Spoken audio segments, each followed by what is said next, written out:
Good evening and welcome to the Return Homestead. My name is Mike and my wife Marty and I homestead 50 acres in southeastern Kentucky. Marty is busy working on the remodel. She's trying to get all of the trim taken care of in the closet and the bathroom. She's also getting the DAP taken care of around that trim. But we've got kind of an emergency that we need to deal with today. Let's go have a look.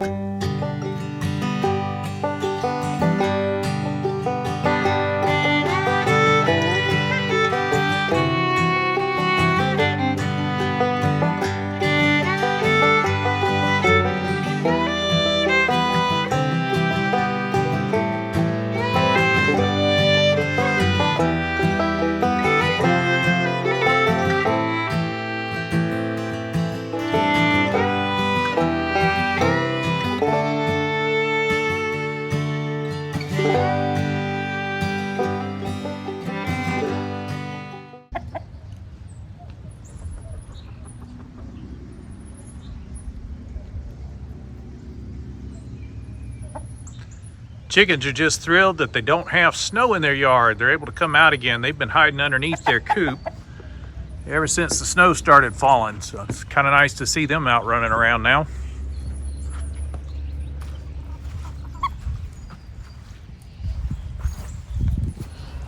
Here's where our problem is. Now, if you're not a farmer or homesteader currently, you may not even know what this is. This is a frost-free hydrant. So the valve that allows water to come into this hydrant is way down at the bottom of the hole. And that allows you to turn off or open and close the valve from up top. And when you turn it off, the lack of pressure in the standpipe allows the water to drain out at the bottom. And so that way the pipe is never full of water, and so you don't end up with freezing problems if it gets really cold. Unfortunately, this valve was leaking on this frost-free, and so now we have this to deal with. See, the valve is still leaking, and so we have water coming up the standpipe. It froze inside of the pipe and split the pipe open, and the valve is now stuck open and will not close. So we got to pull this out of the ground, get all the way down below grade, and find that valve. You might be able to tell from the really bad lighting out here that there has been a storm brewing all day. So we've had rain for quite a few hours already today. So fixing this is, well, it's not going to be fun. Everything's wet out here. The ground is wet. I'm going to be digging in mud in order to get this hole down. I have no idea how deep it is. I hope it's at least 2 feet deep down to the bottom where the valve is. So I got a good bit of digging here to do, and I have no idea what the situation is underneath the ground. So things could be difficult digging. If there's a lot of gravel down there, this is going to take a while to get this hole opened up. Now, it's already late in the evening. I'm not going to be able to run out to Lowe's when I finally get down to the bottom and find out what I need parts-wise in order to fix this. But at least I'll have the hole dug. I don't want to waste this evening, so I'm going to go ahead and get busy digging. If it rains, I'll get wet, and we'll just go ahead and get dirty in the mud. In making these videos, Marty and I really do want to encourage you to return to the land, return to labor, and return to life. I don't want to present a false picture of what it's like to be a homesteader. And so we do show you the good, the bad, the ugly, and even the things that just are painful. And this would be one of those painful situations. We have plenty of other projects that are going on right now that have nothing to do with this broken frost-free hydrant. But the only way this is going to get fixed is if somebody digs a hole. We got to dig up the valve to even begin to look at and evaluate how the repair needs to take place. Now, I know most people, they're just going to call a plumber, and they're going to pay that plumber whatever amount of money is required to get them to dig the hole and repair the problem. But most of the time, as homesteaders, we don't have that option. We're doing things on a shoestring budget. We're trying to get value out of this life from the land that we live on by the labor that we put in. That's very different than selling your time to a company, taking the money, and using that to purchase the items and services that you need. So this is a very different lifestyle, and it does require that from time to time you've got to address what is an unknown problem or something you haven't dealt with in the past. I've never installed one of these frost-free hydrants. I have some knowledge about how they function, but I've never installed one, so I don't know what to expect when I get down to the bottom. And I try to put that out of my mind. I'll worry about that when I get down there. Right now, the first step is we've got to dig a hole.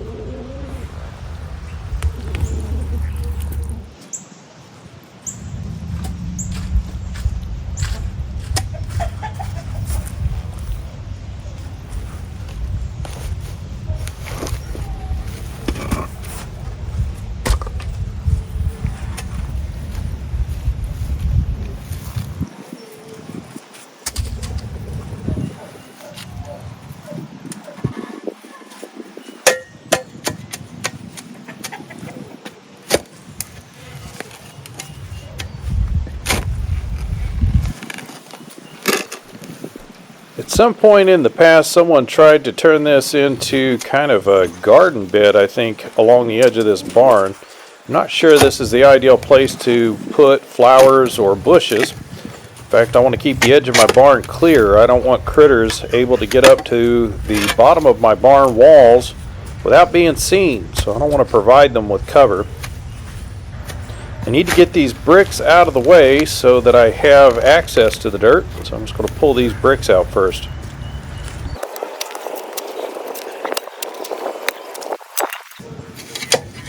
First thing I like to do when digging a hole like this is try to save any grass or ground cover that might be covering the dirt here. It just makes for a more attractive finish when you're done. Put a little bit of the grass back on top of where you dug the hole.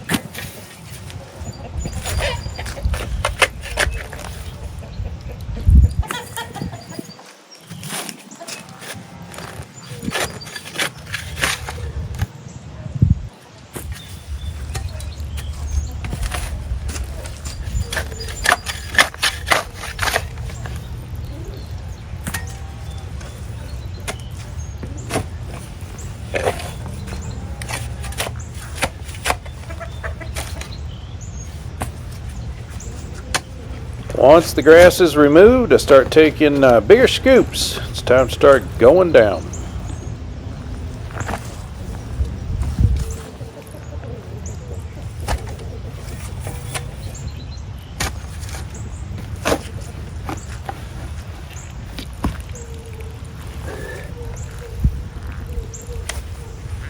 Here in southeast Kentucky, it is clay with gravel. That's a lot of clay down here.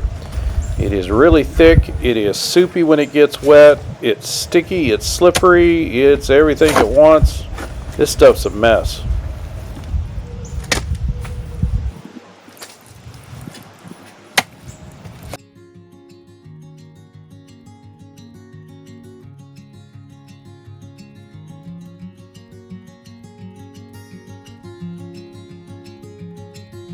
This is getting thick fast.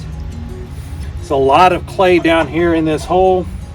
It's going to make a mess out of my boots, so I think I'm going to go throw my muck boots on before I dig any further.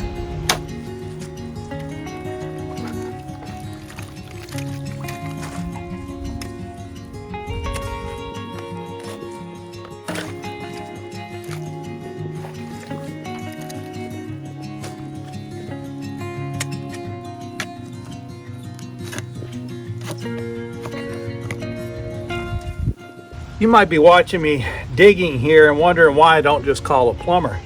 It would certainly be easier, and I do have the cash on hand. I could pay somebody else to do this. But every shovelful of dirt I pull out of here is really an investment in our property. It's an investment in our land. So rather than investing cash in somebody else's business in order for them to come and make an improvement on my land. I'm just using my time to make the investment directly on my property.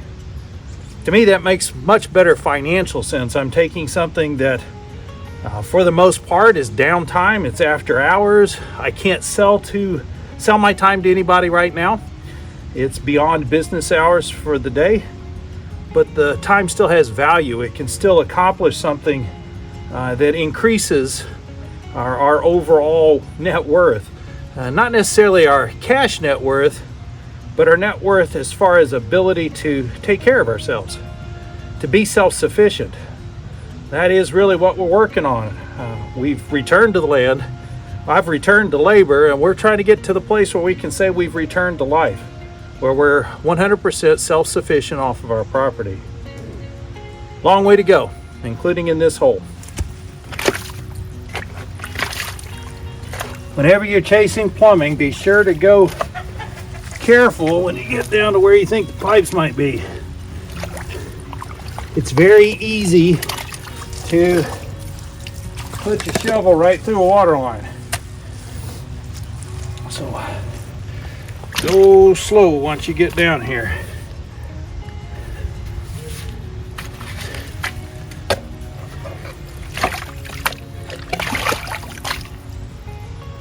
I have reached the water. Now creating a new problem though with this leak, because it's running down into the hole and starting to fill my hole up. We'll see if I can slow that fill down a little bit, get the water to move off a different direction.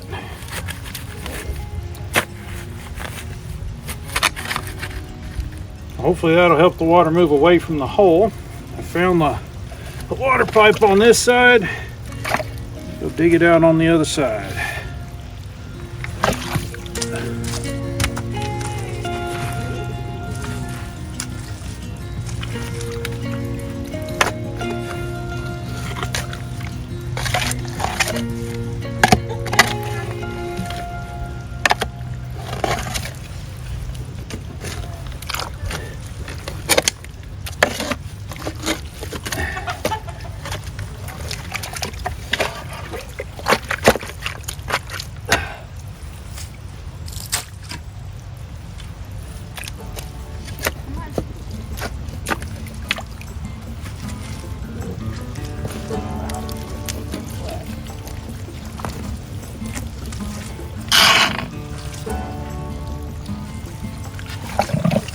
Wow, there's a lot of water down there. Yes, it is.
And we made it down to where the valve is. You can just barely see the top of the valve there at the bottom of the pipe.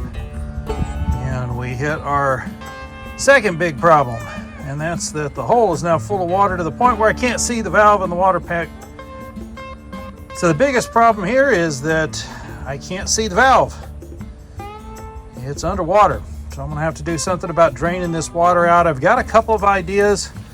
It's probably going to be tomorrow before I can implement any of them. Tomorrow is a day off, so that's what tomorrow's going to be spent doing, is my favorite thing, plumbing right here. So tomorrow I will figure out how to get the water, or at least most of the water, out of this hole so that I can see the problem at the valve. Now looking at the bottom of this pipe and the amount of corrosion that's on it, I'm guessing that's probably going to have something to do with why this valve won't close. So we'll probably be purchasing a new frost-free hydrant. There is a dizzying array of price points for these things. Don't cheap out, do your research. Make sure that if you're gonna put one of these in and you expect it to last for 30 years, that you have access to parts. Because you're gonna have to replace pieces, parts on this from time to time over the next 30 years. So don't buy one that you can't buy parts, replacement parts for. It looks like our frost-free hydrant project is gonna have to wait until tomorrow. The rain has just started falling again. It's almost dark and the temperature's dropping. We're definitely gonna get below freezing tonight. Marty wants to make sure we've got enough wood for a fire. That's gonna mean splitting some more wood here this evening. So I need to break off from digging a hole and get busy chopping some wood so we've got enough wood for the fire. But that's just how it goes on the homestead sometimes. The reality is all success in life comes at the tail end of doing something that other people don't want to do or simply won't do. I really do want to encourage you that finding success in the homesteading life, it's not really that much different than finding success in any part of life. The reality for successful people is that they were willing to do something that other people weren't willing to do. With 8.5 billion people in the world all struggling to get ahead and trying to succeed, it's sure helpful if you're willing to do something other people aren't. Most people won't come home at the end of a day, grab a shovel, stand out in the rain, digging through the mud and muck, trying to fix their own hydrant. They're going to call a plumber. They're going to call a contractor to come and dig up the yard and repair it for them when they're done.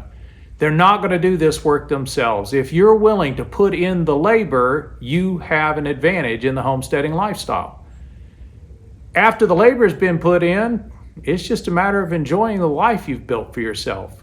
And yes, tragedies will come your way just like they do to everyone else. But instead of making 1,000 phone calls trying to find 3 plumbers to give you a quote just to have none of them show up when you make an appointment, you can fix it yourself. Thank you for watching the Return Homestead today. If you haven't subscribed to the channel yet, please go ahead and do so. While you've got that window open, hit the thumbs up button so the algorithm knows you enjoyed this video. They'll share it out with more people. We'll see you next time.